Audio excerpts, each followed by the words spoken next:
So it's the next day, but last night I went on and I ordered a belt tensioner, a new serpentine belt, and an idler. So I got all this and I picked up some oil. So I'm gonna knock out the belt and the tensioner and the idler and then get to changing the oil, and this thing's should be buttoned up.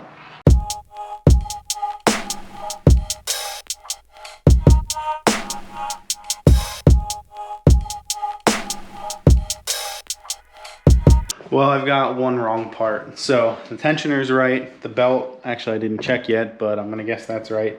But the idler isn't right. This one's ribbed and this one's smooth, and the diameter on the inside of the bearing itself is different. So that's not gonna work. I've gotta do some research. I think this idler that I have is the one that goes on the tensioner itself. So I'm gonna see if I can find one located here. I don't really want to put it back together with that old one,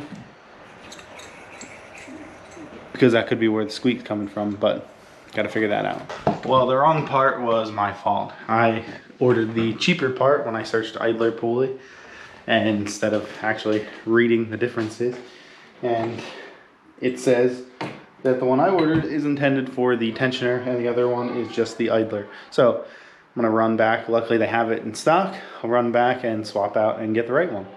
Well, I'm back from the parts store and swapped out the other pulley and got the right one. So I can get that thrown in and then button this thing back up.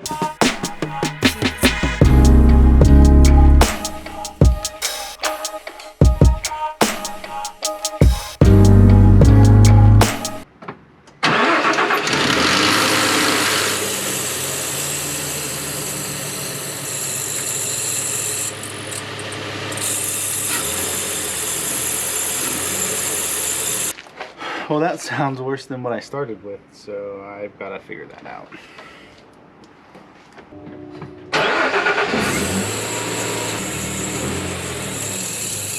So I did some troubleshooting, removed the new idler pulley.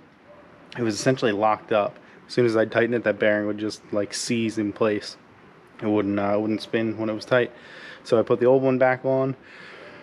That issue that I was having is gone when I started it up there, and the squeal's gone. So it was either the belt or the tensioner itself. The belt was fairly new, so we'll say the tensioner was probably the source of the squeal, but the old idler is back on there, seems to be fine. So I'm gonna return the new idler. Hopefully I can get my money back. Return that, and then I gotta change the oil on this, but I'll do that either later tonight or tomorrow. But that's a wrap for now. Just need to drive this for a little while and just kind of work out the kinks that it has, see if that check engine light comes back on, and go from there. Gotta get it inspected, but it should make for a pretty solid daily driver.